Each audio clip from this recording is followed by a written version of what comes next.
It's 2:47 a.m., somewhere in the Eastern Pacific, 200 miles off the coast of Central America. The water is black, the air is thick, and beneath the surface, a ghost is moving.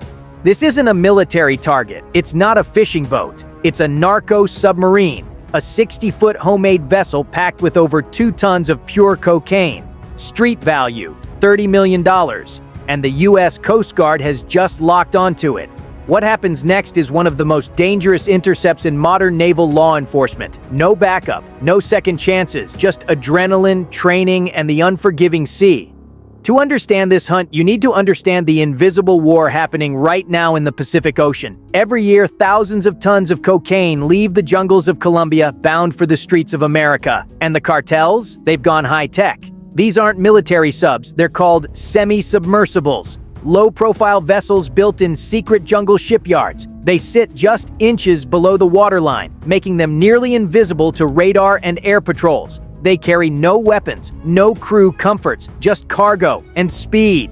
A typical narco sub can carry up to 8 tons of drugs and costs around $2 million to build. But if it makes just one successful run, the cartel earns back 10 times that amount. It's a numbers game, and the cartels are winning. Enter the U.S. Coast Guard. Operating under Joint Interagency Task Force South, they patrol over 42 million square miles of ocean.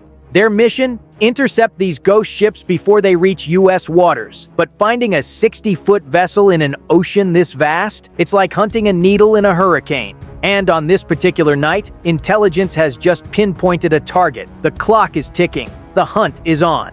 It starts with a tip. DEA intelligence in Colombia intercepts radio chatter. A new shipment is leaving the coast. Estimated cargo, 2,000 kilograms of cocaine. Destination, Mexico. From there, it filters into California, Texas, and beyond. Within hours, a Coast Guard HC-130 Hercules is airborne. Equipped with infrared cameras and radar, its job is simple: find the sub. But the ocean doesn't make it easy.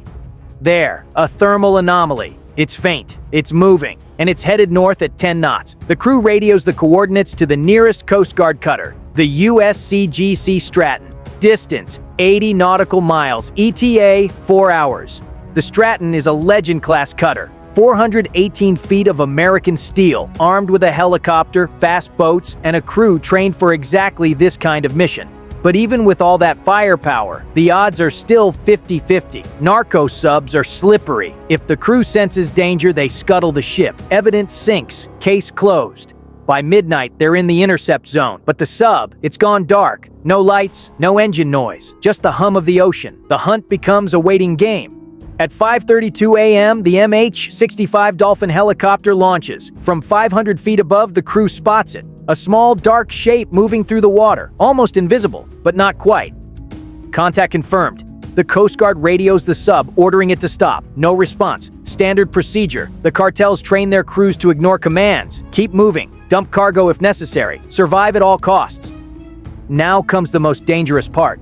The boarding team deploys. Their mission: get on top of that submarine and force it to surface. It sounds simple. It's not. The sub is still moving. The crew hasn't surfaced. The boarding team pulls alongside, matching speed. One wrong move and someone goes overboard, or worse. For 30 seconds, nothing happens. Then slowly the hatch creaks open. One by one, the crew emerges. 4 Colombian nationals, exhausted, defeated. They raise their hands. It's over. Now comes the moment of truth. What's inside? The crew pries open the cargo hold, and there it is. 2,100 kilograms, over 4,600 pounds of pure cocaine. Sealed, labeled, ready for distribution. On the street, this haul is worth $30 million. In human terms, it represents thousands of overdoses prevented, hundreds of lives saved. But this isn't just about the drugs, it's about dismantling a network. The 4 crew members are detained and transported to the U.S. for prosecution. Under interrogation, they reveal details about cartel logistics, shipyard locations, and smuggling routes. This intercept is part of a larger campaign. In 2023 alone, the Coast Guard seized over 200,000 pounds of cocaine in the Eastern Pacific. That's the equivalent of removing $3 billion worth of drugs from American streets. But it's not enough. For every sub they catch, 2 more slip through. The drugs are incinerated, the sub is sunk, and the crew? They face decades in federal prison. But the cartels? They're already building the next one. So what does this mean? Is the war on drugs winnable? The Coast Guard doesn't talk about winning. They talk about pressure. Every sub they intercept is one less ton of poison on American streets. Every arrest is a disruption in cartel operations. But the cartels adapt. New designs, new routes. Fully submersible vessels are now in development. True submarines capable of diving 100 feet underwater. The technology is evolving, and so is the threat. The men and women of the Coast Guard train for this every day. They operate in some of the most dangerous waters on Earth. They face storms, mechanical failures, and the constant threat of violence, and they do it without hesitation. Because for them, it's not about headlines or glory. It's about duty, service, and the belief that every interdiction matters. The hunt for the $30 million Narco submarine is over, but the mission continues. Right now, somewhere in the Pacific, another ghost ship is moving through the darkness, and another Coast Guard crew is hunting it. This is the invisible war.